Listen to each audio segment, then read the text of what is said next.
Welcome back to the deep dive. Today we're diving into BERT. BERT. It's a fascinating topic. Yeah. And you've sent in some research on it, so it seems like you're really ready to go Yeah, beyond just like a surface level understanding. absolutely. And I'm excited about this one. Yeah, me too. BERT is a really interesting technique, and yeah, let's get into it. Well, by the end of this deep dive, you'll be able to explain BERT in a way that will impress I anyone like that. at a cocktail party. Yeah. So, if you're ever at a gathering and someone brings up language models, Right. you'll be ready. You'll be the expert. You'll be the expert. That's right. So I guess we should just jump right in. Yeah. BERT stands for Bidirectional Encoder Representations from Transformers. Okay. It's a mouthful. I No. Yeah, that's a lot. But every word in that name actually gives us some clue about how it works. Okay, I like that. Let's break Yeah, it down. let's do it. What's the big deal about this bidirectional thing? So bidirectional is all about context. Okay. Think about how we read. We don't just look at words in isolation, right? Right. We consider the words before and after to really get the full meaning. And BERT does the same thing. It analyzes a word's context by looking in both directions, left and right, which is where the bidirectional comes in. Okay. And that helps it to understand nuances that traditional language models missed. So it's like Bert is reading with both eyes open. Exactly. Instead of like, Yeah. like those old like ticker pake things where it's just going like That's a good way to put it, yeah. one word at a time. It's seeing the whole picture. Okay. Yeah. So how does it learn to do that? So BERT learns through a clever training method called masked language model, or MLM for short. Okay. MLM. MLM. And imagine Bert is doing a crossword puzzle, but for sentences. Okay. It gets a sentence with some words hidden, and its challenge is to guess the missing words based on the surrounding clues. So it's like It's a linguistic a workout. linguistic workout. Exactly. Okay, I like that. It forces BERT to pay attention to every word's role in the sentence. But how does it know what word to even guess? I mean, Yeah. is it just choosing from a dictionary or? Yeah, so there's a whole vocabulary that BERT has been trained on. But here's a fascinating detail. BERT doesn't always use a mask token to hide the word. What? Sometimes it swaps in a random word, and sometimes it even leaves the original word unchanged. Oh, that's weird. It's a bit tricky, Yeah. but this randomness keeps BERT on its toes and prevents it from relying on simple word associations. Oh, okay. It forces the model to think deeper and consider the overall context to make accurate predictions. So it's like being a detective. It's got to You gotta really think- look at all the clues. It's sifting through clues, Right. using logic to solve the puzzle. Okay. And so that's MLM, but that's only half the story. Okay. There's more. There's more. BERT also goes through another training phase called next sentence prediction. Okay. What's next sentence prediction? So imagine giving BERT 2 sentences and asking, do these sentences naturally follow each other? Okay. So this helps BERT understand the flow and coherence of language. Okay, so it's like figuring out if Yeah. a paragraph makes sense or if someone's argument is logical. It's learning how ideas connect, how language is used to build arguments and tell stories. So now we've got some Yeah. MLM and we've got the next sentence prediction, and this is all happening on like a massive scale, right? Yes, that's Wait. right. This pre-training phase is like giving BERT a crash course in all things language. So the books and the Wikipedia articles and all that, that's Yeah, right. Seeing all of that. It's exposed to a vast amount of text data, Okay. which allows it to learn a wide range of linguistic patterns and relationships. So it's like sending BERT to the biggest library in the world That's a great analogy. and just being like, go, Read everything. let's read it all. Absorb all the knowledge. Figure it out. Yeah. And once it's done with this pre-training, it's ready to tackle specific tasks. Okay, so Yeah. it's like it's got the base, Right. and now it can be fine-tuned. Exactly. This pre-trained BERT model can Yeah. then be fine-tuned for various tasks like question answering or sentiment analysis. So it's like it's got all of the knowledge, and then you can be like, Yeah. okay, now Now let's specialize. I want you to focus on this area. Right. Think of it like this. After BERT has read all those books and articles, it's like a student who's ready to take on advanced courses in their chosen field. I like that. Yeah. Okay, so we've talked about the training, Yes. but from the research that you sent, Bert's gotten some pretty amazing results. It has. So tell me, like, how Yeah. are we actually using it? So one area where BERT has really shined is question answering, and specifically on a challenging task called SQUAD. Yeah. Imagine a computer acing a reading comprehension test. That's what BERT did.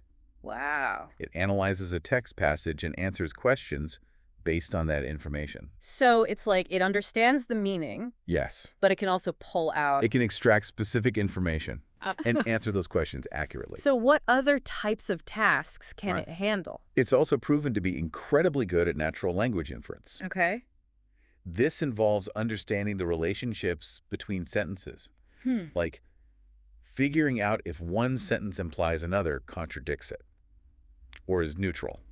So it's like it can follow a line of reasoning Exactly. and understand Yeah. like the logic behind. The logic set of statements. Yes, and that's not all, but it can also analyze sentiment, which means it can figure out if a piece of text expresses positive, negative, or neutral feelings. It can read between the lines. It can figure out. understand the emotional tone Wow. of the text. Okay, so we've talked about how it can be fine-tuned. Yes.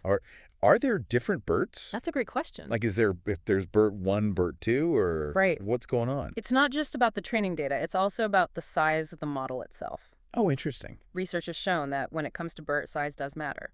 The larger models with more layers and parameters tend to perform better.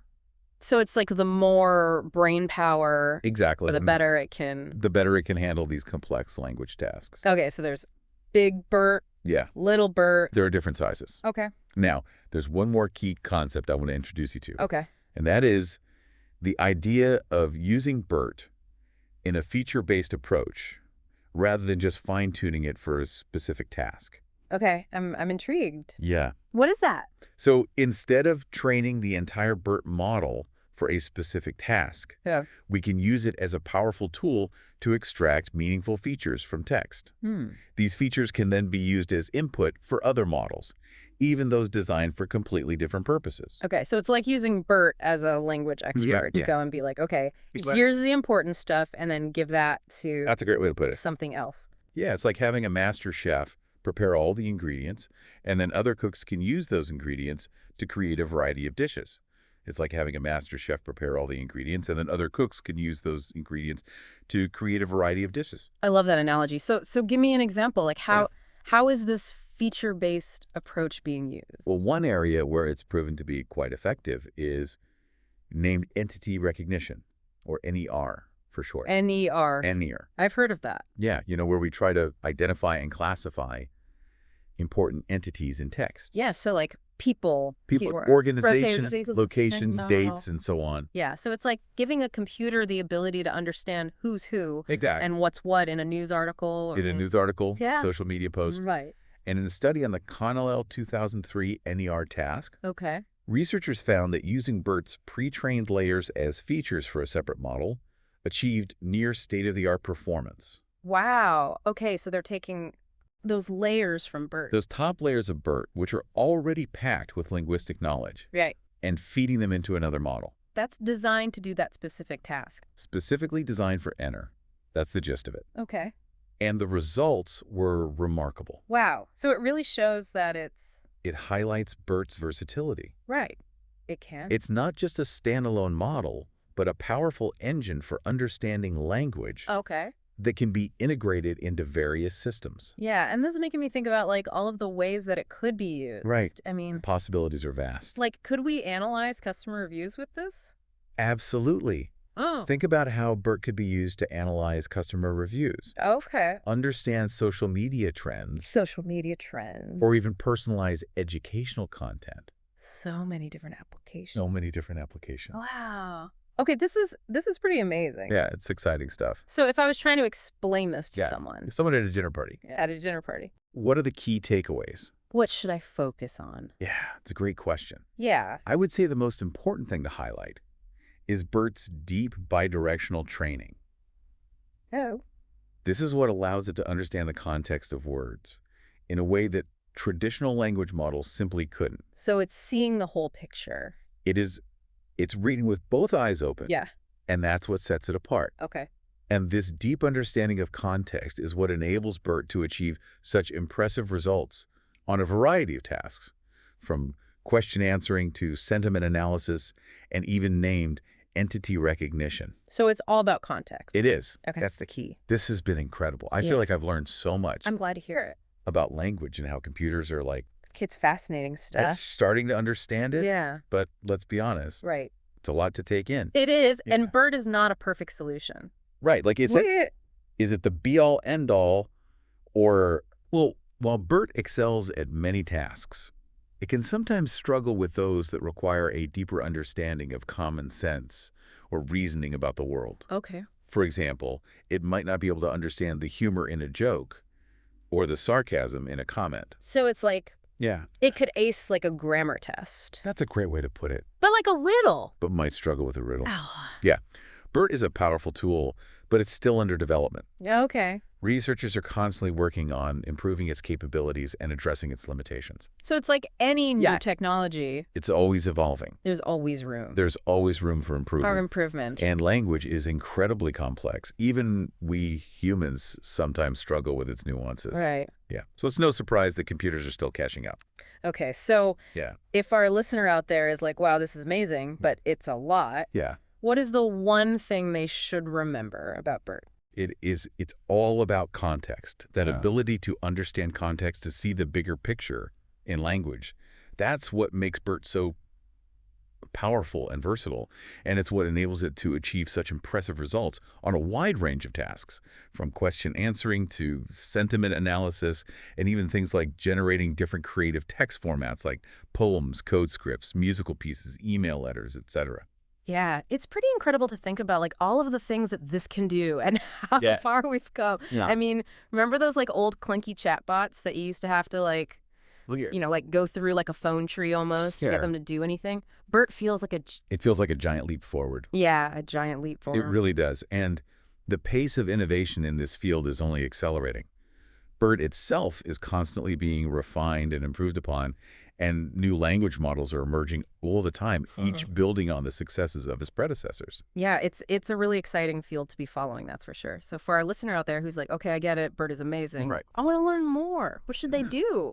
Well, one thing they could do is explore some of the resources available online. There are tons of great articles, blog posts, and even interactive demos that can help them get a more hands-on understanding of BERT and how it works. Yeah, and I bet there's also like open source tools and libraries Yes, that people can use to like. In fact, that's one of the great things about this field. Much of the research and development is happening in the open, so anyone with an internet connection can access the latest tools and technologies and start experimenting. So cool. I love that. Yeah, it's really democratizing access to this powerful technology, Yeah. and it opens up a world of possibilities for innovation. So who knows, maybe our listener will create the next. Exactly. Agree. Maybe your listener will be inspired to create the next breakthrough in language AI. I like that. Okay, well, on that note, I think it's time to bring this deep dive to a close. Sounds good. But I do want to leave our listener with a Yeah. thought-provoking question. Yes, something to spark their imagination Yeah. and encourage them to continue exploring the world of language AI. So listener, as you go about your day interacting with technology and language in all its forms, think about this. If you could design the next generation of language models, what would you want them to be capable of? What problems would you want them to solve? What new possibilities would you want them to unlock? That's a great question to end on the future of language. Mm-hmm. AI is in our hands, and it's up to all of us to shape it in a way that benefits humanity. Well said. Until next time, keep exploring, keep learning, and keep those brains buzzing.